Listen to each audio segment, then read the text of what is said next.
আসসালামু আলাইকুম, তোমাদের সবাইকে স্বাগতম আমার ইউটিউব চ্যানেলে। আজকে আমরা তোমাদের বইয়ের ৮ নাম্বার পেজে যে ছক পূরণটা রয়েছে জরুরি যোগাযোগ নিয়ে, সেটার সমাধান করার চেষ্টা করব। অনেক সময় জরুরি প্রয়োজনে কারোর সঙ্গে বা কোনো সংস্থার সঙ্গে যোগাযোগ করতে হয়।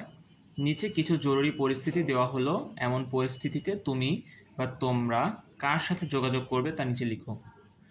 জরুরি পরিস্থিতি ১ নাম্বার হচ্ছে, তোমার এলাকায় কোনো বাড়িতে আগুন লেগেছে, তখন তুমি কি করবে, কার সঙ্গে যোগাযোগ করবে, এটা হচ্ছে কথা। এটা জানা দরকার, কারণ কোথাও আগুন লেগে গেলে আমরা কী ধরনের ব্যবস্থা নিব তা এ থেকে জানতে পারবো। প্রথমে আশেপাশে থাকা লোকজন ও পরে ফায়ার সার্ভিসের 999 নাম্বারে, অর্থাৎ প্রথমে আমরা আশেপাশের লোকজন নিয়ে সেটাকে নেভানোর চেষ্টা করব এবং সাথে সাথে আমরা ফায়ার সার্ভিসের 999-এ ফোন করে দেব, যাতে আমরা কিছুটা পরিস্থিতি স্বাভাবিক আনতে পারি এবং বাকিটা ফায়ার সার্ভিস এসে করতে পারে।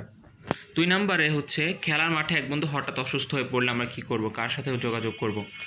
এটা হচ্ছে আমরা তখন তাকে যত দ্রুত সম্ভব স্থানীয় হাসপাতাল বা জরুরি যানবাহন বা অ্যাম্বুলেন্সের সাথে যোগাযোগ করব।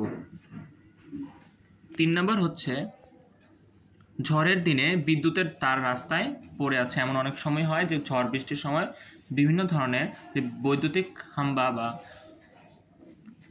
তারগুলো রয়েছে সেগুলো রাস্তায় পড়ে থাকে।